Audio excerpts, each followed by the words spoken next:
এই দুজনকে তো আপনারা অবশ্যই চিনেন। একজনের নাম হচ্ছে হুমায়ুন কবির, আরেকজনের নাম হচ্ছে অর্জুন সিং। আর এরা বাবরি মসজিদ নিয়ে এরা কতই না হুমকি দিচ্ছিল। কিন্তু আজকে দেখেন, আজকে এরা দেখেন কত বন্ধুত্বের ন্যায় এরা আলাপ করছে। কিন্তু আপনি আর আমি এদের স্বার্থের জন্য ভোট নিয়ে আমরা কতই না ঝামেলা করি। একবার শুনুন কি বলে। বিধানসভার মধ্যে সবাই আমরা এক জায়গা, আর বিধানসভা বাইরে বেরোলে সবাই সবার বিরোধী।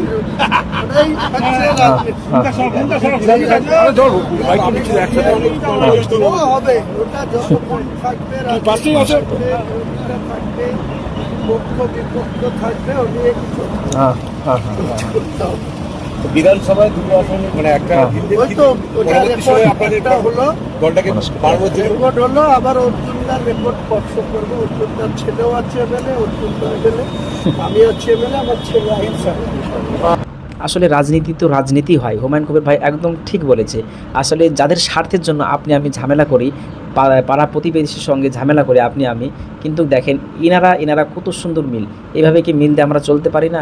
একটা কথা মাথায় রাখবেন, রাত্রিবেলাতে আপনার যদি শরীর অসুস্থ হয়, তাহলে কিন্তু আপনি ভোট নিয়ে যার সঙ্গে ঝামেলা করছেন, আপনার পাড়ার প্রতিবেশী কিন্তু ছুটে আসবে আগে, আপনার ওই এমএলএ ছুটে আসবে না আগে।